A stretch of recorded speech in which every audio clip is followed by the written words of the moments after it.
Even with tighter enforcement at the U.S.-Mexico border, human smuggling attempts continue daily. The Rio Grande remains one of the most exploited smuggling routes, used not only for illegal crossings, but also as a last resort for escape.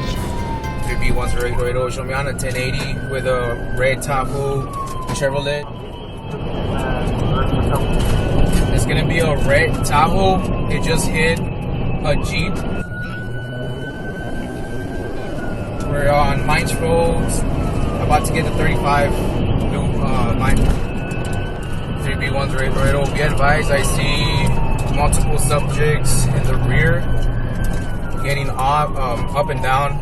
We're now traveling on Santa Maria, southbound Santa Maria. We're going on Man Road, east on Man Road. 10-4, driver wearing a white polo with a left turn, currently on Man Road in Santa Maria, eastbound.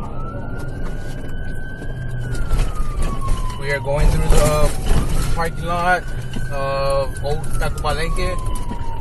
We're about to hit the frontage of I-35. Off of Washington, exit 1, off of Washington. 1050 Laredo, 1050, 1050. 1050 Laredo, 1050, 1050.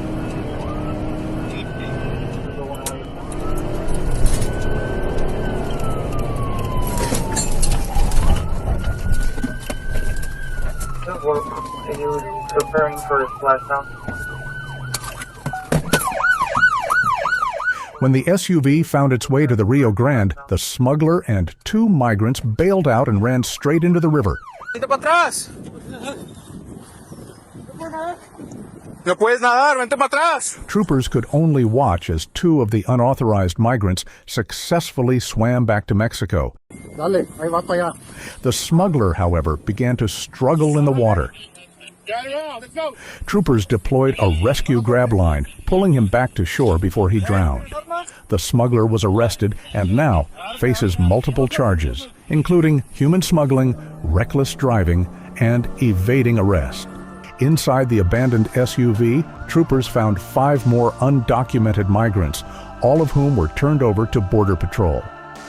This incident is just one of many playing out on the southern border, where desperation, exploitation, and danger collide. As long as smuggling operations continue to use the Rio Grande as both a bridge and a barrier, the risks won't just remain, they'll grow.